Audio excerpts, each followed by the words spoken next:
Okay, folks, Captain Paul here. Good morning. Anyway, today's video, we're going to talk about what's going on in the market right now.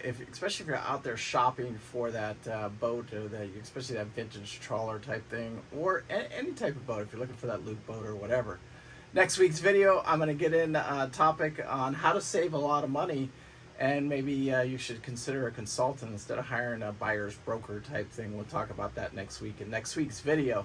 Anyway, this week, what I want to talk about is the couple of deals that are going on right now, because we're in the heat of the market right now, and I really want to talk about it. I hope you guys enjoyed last week's video of Fleming versus Nordhaven. I haven't done one in a while. It's probably been a long time since I did one. I've done two of them, and so that was my second one. And just I just love Fleming, so I'm a little biased towards it.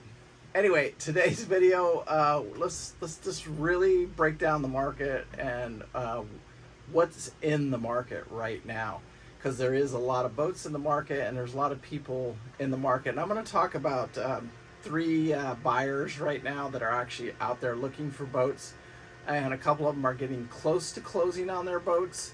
But let's just talk about what they went through. And the first one I'm going to talk about here is Harold. Harold's been a long time follower of the channel. Thanks, Harold, for all your support over the years. It's been awesome.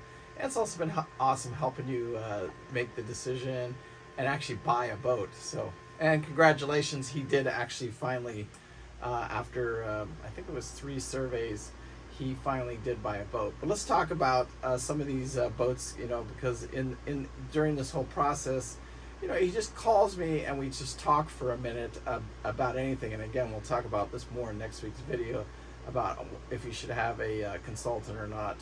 But anyway, so Harold he's been in the market for a while now, actually quite a couple of years. He's always kept his eye out, been looking, but he wanted to sell his house, wasn't committed. But this year he really got committed, and he probably put, again, about 3 boats under survey. And I really want to just talk about the last boat that he put under survey and the current boat that he put under survey and has finished and completed his survey on. So the first one was a Golf Star, and he calls me up and says, "Paul, hey man, I found this boat, beautiful, blah, blah, blah." It's the guy was getting ready for the loop. One negative on it was it doesn't have a working generator. And I says, "Well, Harold, is that important to you? Because not everybody, if you're just going to take the boat and go plug it into the power in the shore, and your boat in the wintertime, and even the loop is done in the wintertime. I probably had 8 hours on my generator on Loop Princess. So is a generator 100% necessary? It is if you want it. But, so I wasn't 100% like negative on it, but I did tell him, look, if you want the boat working and you want it, and you want a generator, it's probably a $15,000 bill to put a brand new generator in the boat. And we were both told that it needed a brand new generator, that the old generator wasn't even rebuildable, which we don't know how true that was, but let's get a little further along in the story here. So anyway, he's calling me and he's saying, here's what I know about Golf Stars. They're probably one on the lower end, in the trawler market. Not bad. They're big, roomy boats. So I said, when you get to the boat, you're going to love it. I know you will, because it has lots of room in it. But I go, the quality of the fit and finish, it's a little bit to be desired. I'm sure I'm going to get some slack from you Golf Star lovers, but they are what they are. They're just, like I said, a lower end trawler. And the guy was asking, I want to say he was asking right at the $70,000 range. So it's about a $60,000 boat on the book, but it's also supposed to be very, very clean and well taken care of and loop ready, basically, except that it needs a generator and maybe some new and the autopilot. And to me, those are 2 very important things. But again, we've talked about this in like 3 weeks ago video, or 3 or 4 weeks ago video, where toilets, mattress, and air conditioning probably all need to be replaced on it anyway. And it's a $70,000 boat, so it's already past its buck value, way past its buck value. And so I just told Harold, I said, go look at it and, be careful with it. But he did hire a surveyor, and the surveyor went out there. And when the surveyor got done, and then I think Harold started calculating all of the money that was going to cost, he'd have been in that boat for in excess of 100 grand, and and I just told him that it's just the reality of it, Harold. Whether you want to buy the boat or not, if you want a working generator and you need all the comforts of home, because they sold their house, they're going to live aboard. They've already got their liverboard slip. They've already got everything lined up. They've been paying, I think, liverboard slip rent now for about 2 to 3 months. So and they're ready to put a boat in there. So he goes, I go. So you're in a $60,000 boat. You're paying $70 for it, which is clean. It is worth it if everything is working. And you'll hear more in the next deal of what the owner was willing to do to get the boat working. I think this guy is going to, the owner of this particular Gulf Star, he's going to do the deal with the water intrusion. But anyway, I don't want to get too far ahead of myself. So Harold has the boat surveyed. And the big thing that comes back in the survey is there is moisture in the hull in a couple of areas. And it needs to be addressed. You can't really get insurance and all that stuff when you have the kind of moisture readings that he got out of this hull. So the owner agreed to make the repairs on the boat. And Harold says, well, when the repairs are done and the surveyor signs off, and I'm still in the market, maybe I'd be interested in it. So why don't you call me back after the repairs are done? And so, and that gets kind of tricky because it's an expensive repair. You're not just going to get that done for nothing. You're probably looking at a minimum of probably $15,000 to get those repairs done. But the owner agreed to pay for them. But in the meantime, Harold finds another boat, and then he goes and about a month later puts it under contract, and that boat was a 1996. Harold, you can leave the comments down below and verify to everybody that this is a true story. But anyway, 1996 main ship. And so he decided, him and his wife go down, they look at the main ship, and they fall in love with it. And I told him, but now they're switching realms. They're going from a little bit older boat to a newer boat, which has its advantages. One thing is insurance. Another thing, we'll talk about it in next week's video, but never, if you're a guy that signs up for a buyer's broker, in any contract that you write, make sure it's subject to approval of insurance. Just a hint there. We'll talk about it again more next week. Anyway, so he switches mindsets and says, hey, maybe I should be looking at something a little bit newer, because it will help with insurance and get away from these older boats that, especially with the teak decks, after doing 2 or 3 surveys, he found out that, that maybe that's a direction that he needed to go, some with little Yanmar motors, newer motors and stuff like that. So anyway, he finds this boat. It's a repower, so it's a 1996 main ship with Yanmars in it, and it was repowered with these Yanmars. So to me, that says I can validate paying a little bit, because it came in way not way over book, but about $20,000 over book value. But what do we give them for taking gas engines out of it and putting Yanmar diesel's engines in it? I personally know from work, where I work here at Little Palm, we were putting 2 brand new repowered Yanmars, or actually they've got it down to 1 now, but it's about $17,000 for the motors. So just for me, it's $20,000, it's $40,000, so it's a $50,000 conversion. So I told Harold, I would look at it. I'd strongly look at it. And he did. He had it surveyed. Survey came back. He was down there for the survey. It had a little bit of moisture, but it was around the anchor locker, and that's pretty common on those main ships. And the owner was willing to pay for the repairs of that. And there was one other thing that the owner had to pay for, but everything purred like a kit, and the boat ran good. And the owner is taking care of the main items on the survey. You can't beat these guys up for every little nickel and dime thing on the survey. And again, we'll talk about, toilets, air conditioners, and mattresses. You're buying an old boat. It's a used boat, so get past it. You know what I'm saying? These are things that you'll probably end up having to replace after you've done, once you receive the boat. So Harold looked past all that, and he did agree upon the price of $120. It did get through the survey. The owner is taking care of the two major issues on it, which was the moisture.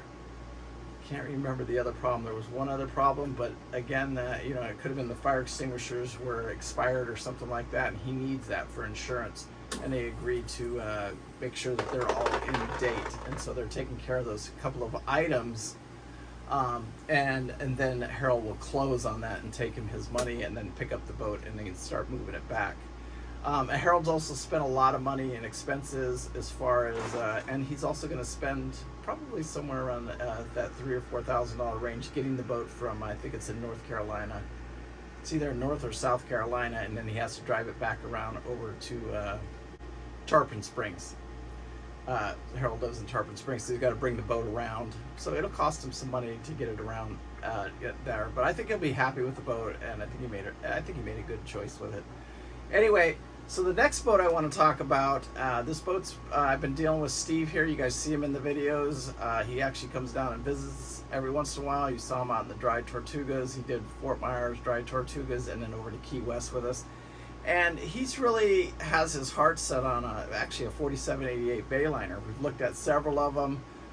We've probably looked at least 5 of them. And there was what happened to be one. I just happened to know a guy, and I happened to call him. And for the record, anybody looking for boats, call me. Let's talk. You know what I'm saying? Right now on Patreon, I have a Grand Banks that's getting ready to come to market. Absolutely gorgeous boat. I know where there's a Carver at that I looked at the other day. It's got a situation where you're gonna have to wait a little bit of time, but it might be worth the time because it seemed like it was going to be a decent boat, and it seemed like it was going to survey really well. But anyway, that's in Patreon. Switching the channel out a little bit for you guys because I figure if you can't pay $5 a month, maybe you shouldn't be in the market for a boat. Maybe I'm arrogant by saying that or something like that. But that's where I'm going to start posting all the other videos, is just in Patreon. So when I go out and look at a boat, that way nobody gets their feelings hurt, and I don't have to, it's people that are actually paying to see the information, and they can go in there and see it. And if you're in the market, and you want to spend $10 or $15, for 3 months of paying for Patreon to see the boats that I'm looking at, I think it's worth it. I think the value is there, and I think it's worth it. And so I'm doing it. And that's the way I'm running the channel now. Actually switching the format up here a little bit. So anyway, Steve is looking at this 4788. We've looked at a bunch of them, and again, we've looked at probably about 5 of them. And he actually had an offer on one through a Curtis Stokes broker. He was really close to making an offer on it, but it was at the very top end of the price, and there was issues with that one as well.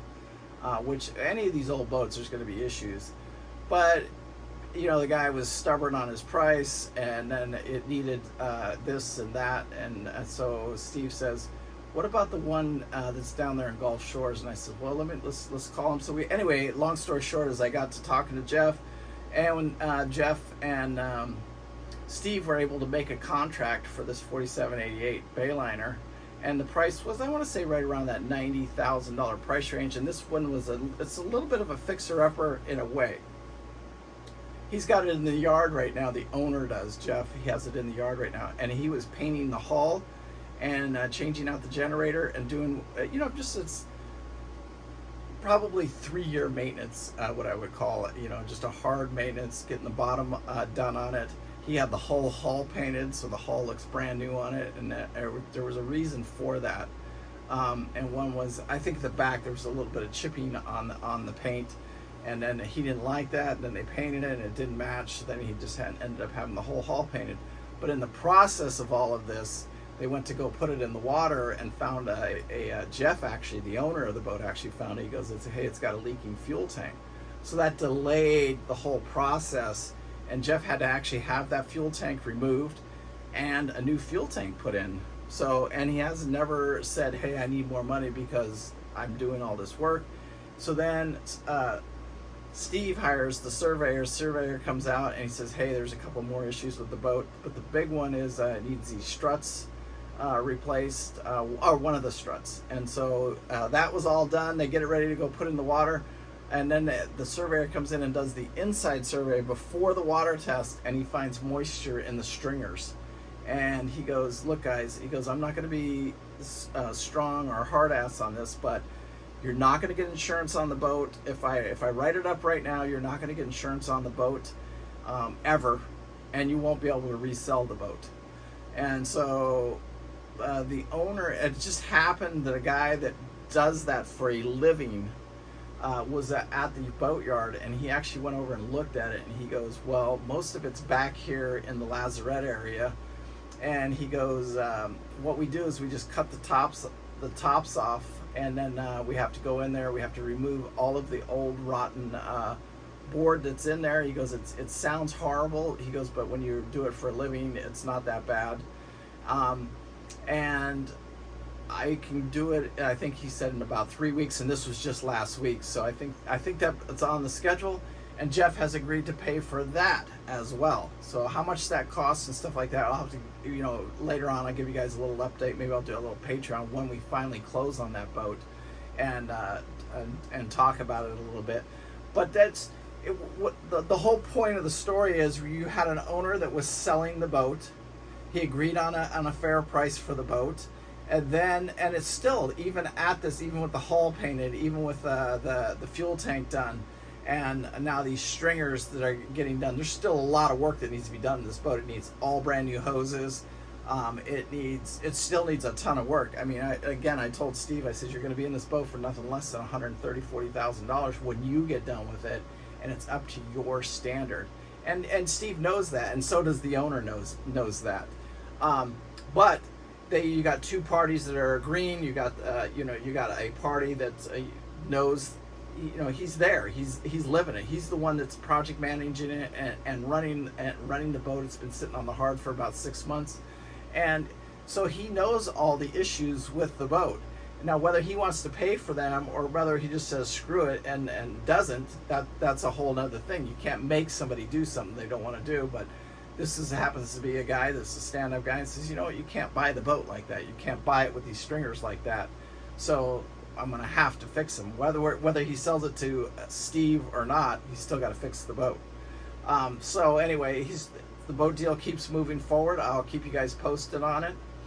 And then another guy that follows the channel a lot, we talk to him about every week. He is just super frustrated. I think he's went around and he's looked at I don't even know how many boats, but he's probably spent about well in excess of $5,000 or $6,000 just in travel expenses looking at all these boats. And I think it comes to the same conclusion just about every single time, that when you're in that price range of, let's say 100, and I'm going to use the number 150 and under, but really when you start getting those boats that are under 100 grand, a lot of them are junk. There's just a lot of junk on the market right now, because again, we've talked about this in several videos, whereas a lot of these boats should just go to the chipper, and that's where they belong. But sometimes there's brokers that'll think there's values, and then they'll get the people all hyped up, and the deals, the boat deals that really come to the market, they're sold in a week. So if you're not committed and you're not in it to win it, you're not going to win it. I promise you that right now. I mean, you've got to see the boat come online and then just jump on it. Just stop everything you're doing and jump on it, especially the deals. And Craig learned this one the hard way. He found a Grand Banks, and I want to say it was a 1988 model a Europa, and it went on the market for $140. He called me. He's talking to the broker, and before that night even was over, it was already sold for a cash offer. So, and what could have Greg done differently on that deal? I'm not so sure, because on this deal right here on Southern Estate, this is all I can tell you guys, is I bought her sight on scene, no survey, and I just paid the guy, and it was just one of those things. He happened to put the boat on the market for $25,000. He says, the first guy that gives me $25,000 gets this boat. And I just said, you know what? I already knew the boat. I've already done my homework. He's been asking $129,000 for this boat. The last time it was listed with the broker, he had it at $89,000. And the boat needed a lot of work, and in my opinion it was probably around a 40,000, maybe yeah, about a $40,000 boat, because it needed a lot of love. It still does today. I mean, I've talked about this in past videos. I could stick $30,000 in this boat today if I wanted to update all my electronics and put this other AC. It needs one more AC in it, but mechanically, fuel tanks, all the teak decks were removed. I love it when I see the videos of the guys that say, hey, you know, you ruined that boat taking the teak off it. Screw you. You saved the boat. Teak decks are like mowing grass to me. If you want to take care of them, you want to truly keep up those teak decks, is an unbelievable amount of work and a lot of maintenance, you know, and a lot of money, just an incredible amount of money. So when I see a boat without teak decks, and these are the old screw down teak decks that I'm talking about, the glue down teak decks that don't have the extrusion holes going through the hull and through the core, that's a different boat. I'm not talking about those boats. I'm talking about the teak decks of the old, you know, these old vintage trollers that they screwed them down to the deck. What happens is the screws get loose, you know, and the moisture gets down there, and then you get moisture on top of the tanks rust out. Anyway, that's not what this video is about. But teak decks are a lot of work. So when I see a boat that has the teak decks removed, like this particular Grand Banks, you know, I went to Fort Myers about 2 weeks ago to pick up a boat for delivery and yacht training, and that particular boat was just, you know, a lot of the teak decks were removed, and it only had the one back left on the sun deck, and that's just a beautiful boat. I did a little, again, I did a little video on that, and it's in Patreon. It is getting ready to go on the market. I believe next week it should be completely ready to go onto the market. I can't list the boat right now because it's in Florida, but I think they're going to give me a little shot at, once we get the interior pictures. He was having the floors polished, not polished. I think he's putting actually new urethane on the floors inside the cabin. And so he's making sure that that's done before he's completed. Anyway, anybody wants any information on it, it's about it's a Grand Banks. Last year they got offered $135 for the boat. They turned it down, but again, because of this market turn down that we have seen, you know, he's taken actually it's a little more than 30%. It's about a 40% reduction right now, 35%, because he's at 180 on the price. And I think he'll get it. Like I told him, if somebody walked on this boat in this market and they weren't willing to give him 180, I would ask him just to be polite with him, you know, and say, hey, you know what, maybe this isn't the boat for you, and just have him walk off the boat. That being said, you know, if somebody walked up and waved $170,000 cash in his face, he may take it. Anyway, if you're interested on that boat, just give me a call here. I'll show you a couple of pictures of it. Anyway, so the market, you know, like Steve, he's getting ready to close on this boat. I hope it continues to go well. I hope that the stringers, I'll get an update. I should get an update on that one next week. And the whole point of the video here is, you know, finding that seller that accepts the responsibility for the boat that he's selling and wants to sell it at a value, or the guy that, you know, just hires a broker and says, you know, hey, my boat's worth X amount of dollars, and you're going to get it for me. You know, they're two different brokers, because people don't sell boats that you know, that are still in love with the boat. When you're in love with something, you keep it, you hold on to it, you caress it.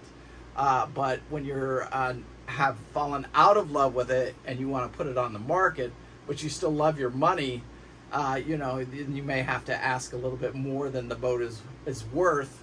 And then you get anxious buyers that, you know, and that's why it drives the price up a little bit. You get these anxious buyers, they really don't know what they're doing, they have no clue, and then they jump in and they just pay the guy, and then they find out that they got this big wreck on their hands, and then you know, it's just whether they want to stick the money into it or it just goes into disrepair, and it's just a cycle, and it just keeps going and going and going on some of these boats, and you know, eventually it comes to an end, like everything else. You know, everything comes to an end.